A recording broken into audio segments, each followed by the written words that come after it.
Hey guys, today I'm going to teach you how to harvest arrows and make your own primitive arrows. So stick around because this video is going to be awesome. Alright, perfect. So what I found here is arrowweed, or Pluchia sericea, and it's a dicot shrub that's native to California. And I normally find this plant in wetlands, but occasionally I find it in the non-wetland areas. But it is always found in the sage scrub brush communities. But this is perfect for making arrows because it grows these long shoots, and it's a perennial plant, so if you harvest it correctly, it'll keep coming back prolifically, and you'll always have a spot with ample supplies for making arrows. So after I've collected about 15 or 20 arrow shafts, I need to clean and prepare each arrow shaft to be bundled. So basically I cut off the excess top, I clean off any branches, and then I just place them to the side in one pile. Okay, so now I'm ready to actually bundle them together. So I cut myself a little bit of sinew, although you can use any type of material. I've even seen people use zip ties. So bundling them together actually helps them dry straight, and they'll all conform to the straightness or the straightest stick that's within the bundle. And now I need to nap the stone point that's going to be the projectile point on the tip of our arrow. So I'm only using two tools, the base of an antler and the tip of an antler, which I'm using here as a pressure flaker. And I just quickly napped this point out to be extremely functional and just to get the job done so we can quickly build this arrow. So that looks good. Let's go. So here's a bundle that I harvested a while back. It's completely dried, and I'm snipping off the zip ties. So you can see I use zip ties in that case scenario. And now I'm just going to cut the arrow down to size. So I'm going to trim off some from the base and the front. And I want clean cuts there, so I'm taking my time. And then I just use my knife to actually remove some of the bark and just smooth it out a little bit. And it's ready to go. Alright, so now I'm going to take this saw blade and I'm going to cut a slot into my arrow shaft. That way I could haft my arrowhead into the arrow shaft. So this is that process right there. And this is a burner that I made out of a tin can and some rubbing alcohol, so it'll stay lit for me.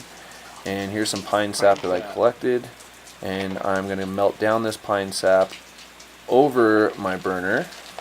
And while the pine sap is melting, I like to add in plant material and charcoal. So here's some pine needles half burnt that I add into my mixture, and it helps cure it and really make a hard, firm glue when set. So now I use a stick and I dipped it in my primitive glue, and I did a horrible job of putting it on. So I'm just reheating it up. I got it pliable again, and I used my fingers to really press it down in there. And now I use some artificial sinew to lash over that, and that's what's going to secure and finish the hafting job on our arrow, completing the projectile point. And now we need to get to fletching. So now I'm using my Swiss Army knife, the scissors on the Swiss Army knife, to cut down the quill of the feather and just separate the feather into two even pieces. So I do that on two feathers, end up with 4 parts. And then I turn each part over and I cut in about 3/4 of an inch, and that's going to be for lashing. And I'm going to use my knife to thin out the quill, just like that. And now I'm using my Swiss Army knife again to cut the nock. That's going to be the placing point of the arrow to the bow string. And now I take my first feather and I make about 3 turns. And I'll grab another feather, make a 1/4 turn on my arrow shaft, and add another 3 to 5 lashings. I make one more 1/4 turn, and I add the 3rd feather.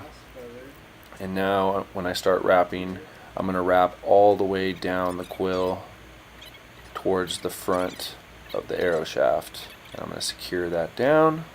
Then I take another piece of artificial sinew and I lay it down. But now, instead of wrapping around the quill, I'm going to go up the feathers at an angle that agrees with the feathers and doesn't pinch them, in a spiral motion until I reach the top. And once I reach the top, on that 3/4 of an inch I told you about, I just wrap and secure the lashings firmly, make any adjustments to the feathers. And finally, I add one more piece of artificial sinew, and I start going in an opposite spiral direction all the way up through the feathers, and then I complete by tying and lashing it on the 3/4 of an inch of a quill that we left on each feather. And then I just melt a little bit of pine sap and get a couple drips into the sinew, and that's just going to help melt in and secure all those fibers together and keep them from breaking apart over time when they're getting roughed up in your quiver. So that's a close-up of what it looks like when you do two spirals. Not perfect X's, but they are pretty. And I use my lighter just to kind of trim up the feathers that are a little bit long, even them up, and we have a beautiful arrow. Alright guys, that's how I harvest and make my arrows. So thanks for watching, and tune in for another video.